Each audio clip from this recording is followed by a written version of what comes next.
Bro and sis, salam sehat, salam sukacita.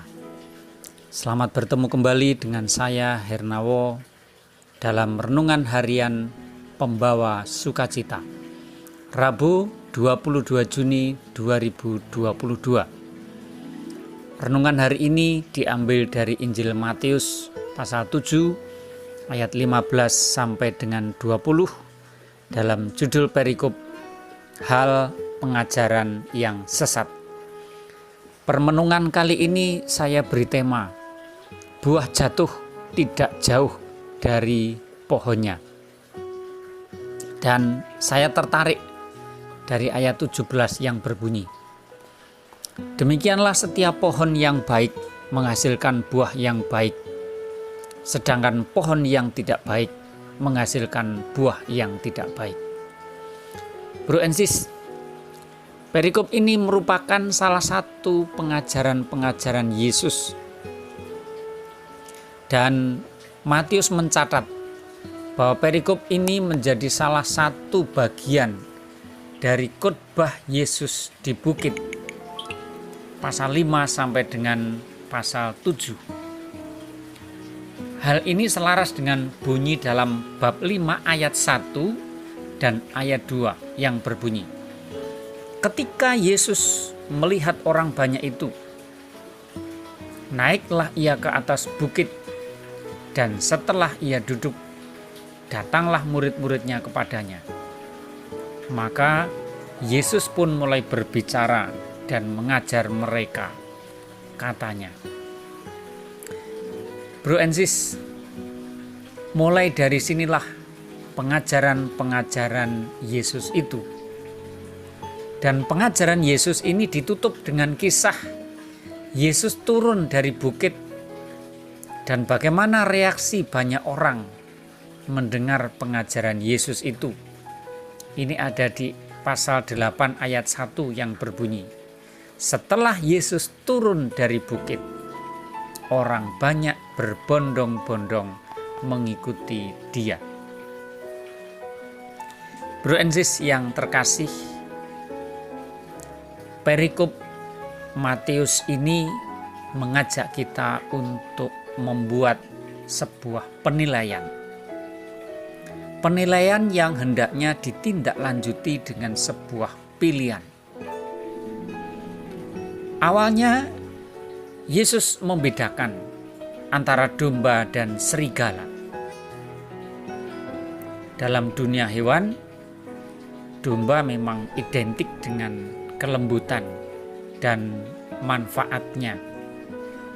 Sedangkan serigala diidentikan dengan buas, perilaku buas atau galak, pemangsa. Pada bagian selanjutnya,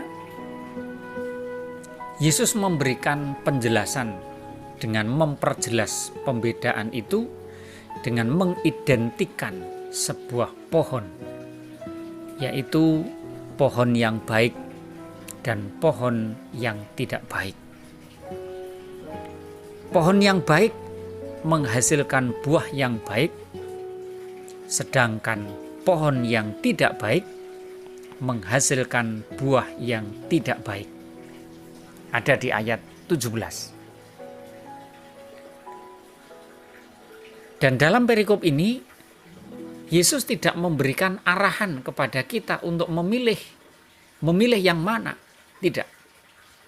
Tetapi Yesus memberikan kesimpulan bahwa dari buahnya lah kamu akan mengenal mereka.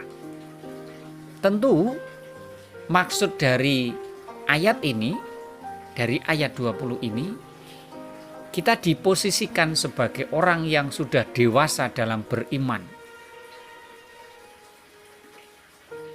Dewasa dalam arti Yesus tidak perlu memberikan kamu harus memilih ini, kamu harus memilih ini, tidak. Tetapi dewasa dalam beriman, dalam hal ini konteksnya adalah kita sudah tahu buah mana yang harus kita pilih dan buah mana yang harus kita lakukan. Bro and sis, dalam kehidupan sehari-hari Seringkali kita melihat bahwa kaitan antara anak dan orang tua seperti halnya antara pohon dan buahnya. Kalau orang tua baik-baik, kecenderungan anak-anaknya juga baik-baik saja. Dan kalau orang tuanya tidak baik-baik, kecenderungan anaknya juga tidak baik-baik. Walaupun memang ada juga yang sebaliknya. Orang tuanya baik, ada anaknya yang tidak baik. Orang tuanya tidak baik, ada anaknya yang baik. Tetapi penilaian umum tidaklah seperti itu. Dalam perikop ini, Yesus tidak mengajak kita untuk melihat sumbernya atau pohonnya. Tetapi Yesus mengajak kita untuk melihat dan mengenali dari buahnya. Ingat, ayat 20 tadi mengatakan hal itu. Bro and sis, merujuk pada perikop ini atau ayat yang mengesan saya kali ini, saya teringat akan sosok ibu saya sendiri maupun ibu mertua saya. Kebetulan ada perilaku yang memiliki frekuensi sama. Suatu hari di saat saya pulang dan ngobrol dengan ibu saya, ibu bercerita bahwa belum lama beliau merasa dibohongi oleh orang lain.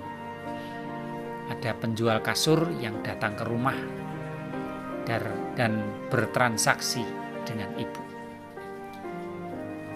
Setelah transaksi itu jadi, ibu menyerahkan sejumlah uang dan pedagang itu bilang kalau kasurnya akan segera dikirim. Ditunggu-tunggu sampai sore hari, kasur itu tidak datang.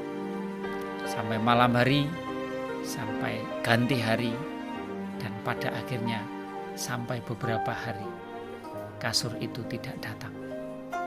Dan ternyata akhirnya uangnya hilang.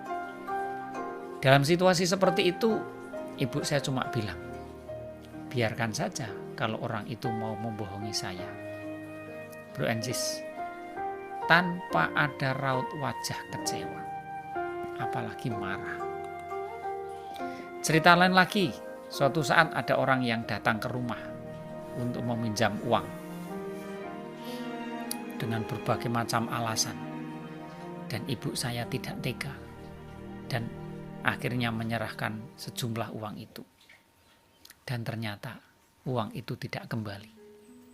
Dan bagaimana reaksi ibu saya? Membiarkan hal itu tanpa rasa kecewa dan marah. Sederhana, Gusti Allah pirsa, Tuhan Maha Tahu. Bro and sis, berkaca dari sikap hidup ibu saya yang saya identikkan dengan sebagai sebuah pohon, saya mencoba mencontoh, meniru bagaimana saya bereaksi atas perilaku orang lain yang tidak baik atau cenderung yang merugikan saya. Saya mencoba tidak kecewa, tidak marah atas perilaku-perilaku itu. Entah itu masalah pinjam-meminjam uang atau masalah-masalah yang lain.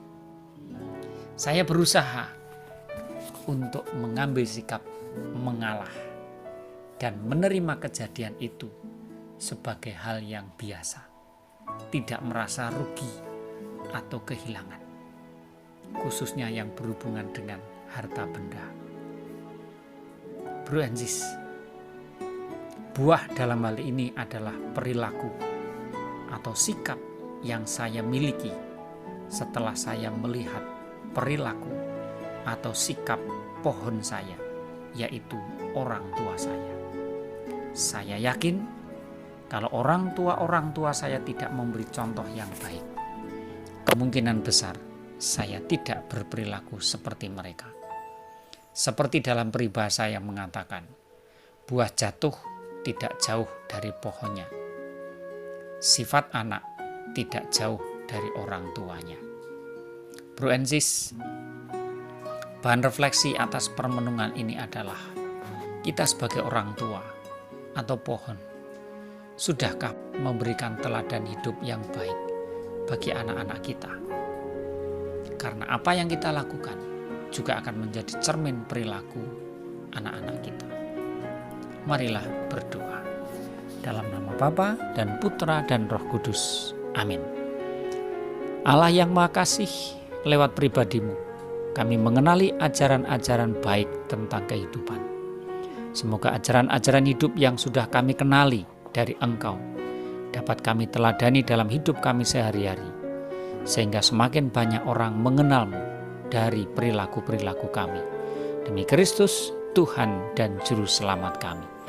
Dalam nama Bapa dan Putra dan Roh Kudus. Amin. Terima kasih, salam sukacita dan berkah dalam. Amin.